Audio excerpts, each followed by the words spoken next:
Hi, I'm Emma, a 29-year-old software engineer from San Francisco. When I got home from work, I was shocked to find my bedroom door open. Instead of my neatly arranged room, there were boxes of baby clothes and a crib where my desk used to be. My younger brother Ryan, who had moved out after getting married, was nowhere to be seen. "Ryan, what happened here?" I shouted, my voice echoing off the empty walls. Ryan appeared from down the hall with a sheepish smile. "Hey Emma, surprise. Jen and I needed space for the baby, and your room is the biggest," he said. I felt upset. "You moved out my things? This is my house too. You can't just take over my space," I said. Ryan shrugged. "It's not like you need all this space. Plus, it's better for the baby." I tried to stay calm. "Better for your baby? Where are my things, Ryan?" "They're in the garage. I thought you wouldn't mind," Ryan said. "Mind? Of course, I mind. Since when did you decide to move back here anyway?"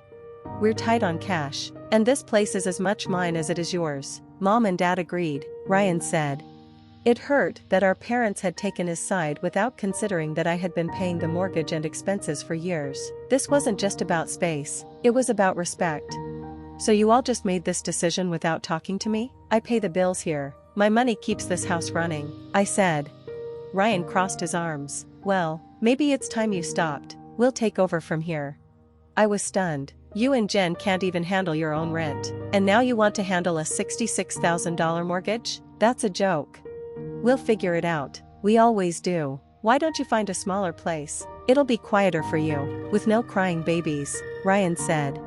The conversation wasn't going anywhere, and with each word, Ryan pushed me further away. I felt both betrayed and shut out from my own home.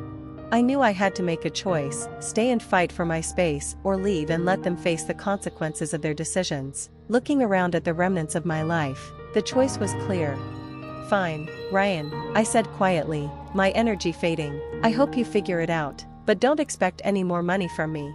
Ryan's eyes widened slightly, realizing he hadn't fully considered the impact of his actions. But it was too late. I was done being taken for granted. As I walked to my car, I felt a bit of relief from years of feeling unappreciated. They might not have valued my contributions, but I did, and I wasn't going to support people who didn't respect me. I drove away from the home I'd known as an adult, feeling a mix of anger, sadness, and a new sense of freedom. A chapter of my life was closing, but a new one was beginning. As I drove through the city, the familiar skyline felt like a sign of new beginnings. For the first time in a long time, I was choosing myself, and it was both scary and exciting. The cold night air was sharp against my face as I arrived at my friend Mia's place. The drive had been a blur of streetlights and scattered thoughts. Mia opened the door before I could even knock, her face showing concern and surprise. "You look like you've seen a ghost. What happened?" she asked. I sighed, my shoulders heavy. "I did it, Mia. I told them I'm moving out and I'm not paying another cent for that house." Mia led me to the sofa and handed me a warm cup of tea. "Wow, that's huge. Are you sure about this?" "Yes," I replied, my voice steady even if my feelings were mixed. "They need to understand." I wanted them to see what life was like without me, hoping they'd finally appreciate everything I'd done over the years. Talking with Mia helped me sort through my feelings, but it didn't ease the guilt of leaving my parents or the anger toward Ryan for causing all this mess. Despite Mia's reassurances, the night was restless, filled with doubts and what-ifs. The next morning, I started looking for a new place. As I browsed listings, I realized I could afford something smaller but nicer, closer to work. The idea of living downtown, away from the tension of my family home, felt freeing. By the end of the week, I had signed a lease for a modern apartment in a high-rise with a view of the Bay Bridge. It was my own space, decorated to my taste, and it felt like a fresh start where I could redefine what home meant to me. Over the weekend, Mia and a few colleagues helped me move in. My phone buzzed nonstop with calls and messages from my parents, who were frantic about the financial burden now on their shoulders. "Emma, please, we need to talk. We can't handle the mortgage on our own." My dad's voicemail echoed through the empty living room. I felt a pang of sympathy, but years of being taken for granted had strengthened my resolve. They had quickly and easily chosen Ryan's side, and now it was time for them to deal with the consequences of their decisions. I focused on setting up my new life, arranging furniture, and hanging art. Each piece I added felt like a statement of my independence, a declaration that I was no longer the family's fallback. as the sun set over the city, casting a golden glow across my new living room. I felt a sense of peace for the first time in weeks. This was my space, my choices, my life. The break from my family was harsh but necessary. I had chosen myself over the perpetual role of supporter, and though the future was uncertain, it was mine to shape. My new apartment was completely mine, and settling in felt like a breath of fresh air. Each morning, sipping coffee on my balcony and looking out over the city, I enjoyed the peace and freedom. My days were filled with work, exploring new cafes, and reconnecting with friends I'd neglected during the years of family drama. I was starting to rediscover who I was before my role as the family's financial support took over.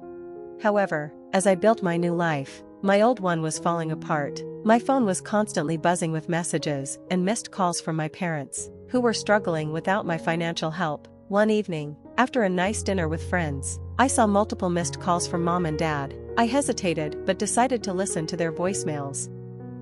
"Emma, it's Mom. We need to talk. The bank called today. They're talking about foreclosure if we can't make the next payment. We didn't realize how much we relied on your help. Please call us back." I sighed, feeling a deep sadness. It wasn't joy I felt, but sorrow for what could have been if they had valued me more. Going back wasn't an option. The next day, while at work, I got a text from Ryan that surprised me. "We really messed up. Emma, I didn't think you'd actually leave. We're losing the house because of me. I'm sorry." Ryan's message made me feel both vindicated and sad. It was the first time he acknowledged he'd taken me for granted, but his apology felt too little, too late. I replied simply, "I hope you find a way to fix this, Ryan. I'm not your safety net anymore." As weeks turned into months, my parents had to sell the house and move into a smaller, more affordable place. Ryan and Jen downsized too, moving into a modest apartment that stretched their budget. Through mutual friends, I heard about their struggles. Ryan took on extra work, and Jen started freelancing to make ends meet. They were learning the hard way about self-sufficiency and the cost of taking others for granted.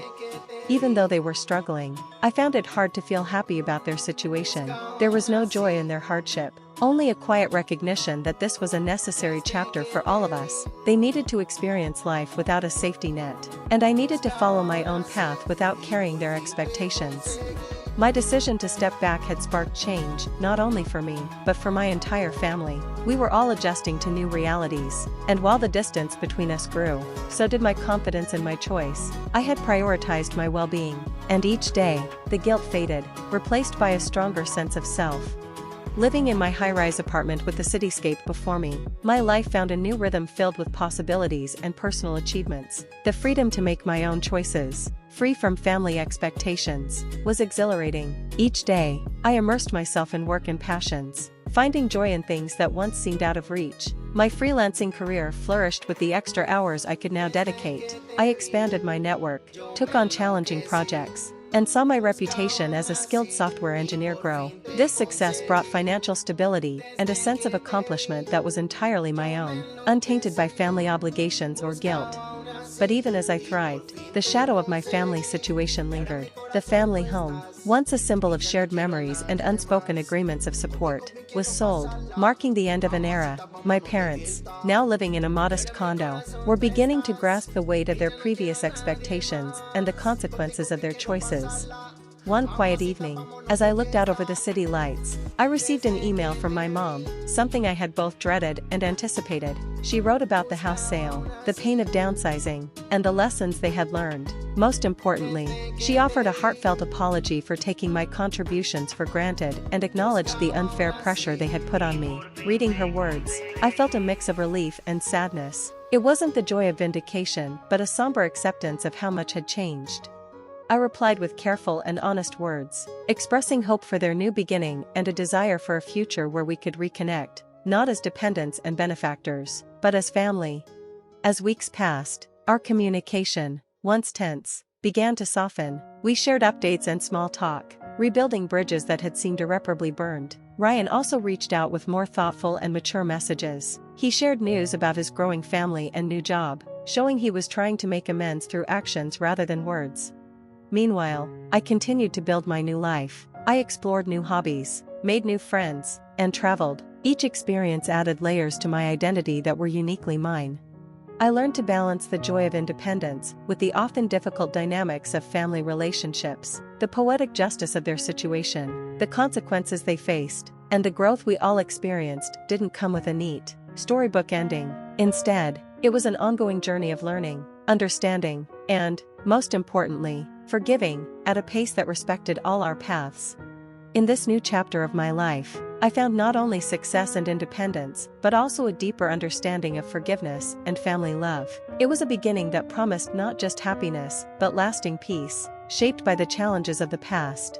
And that's where our story ends. Emma learned to stand up for herself and redefine her relationships on her own terms. Now, I'd love to hear from you. Do you think Emma made the right choice by stopping her financial support, or should she have handled it differently to keep family ties intact? Dive into the comments and share your thoughts on finding the balance between personal independence and family obligations. If you enjoyed the story, please like this video and subscribe to the channel for more content like this. Your support helps us continue sharing these stories.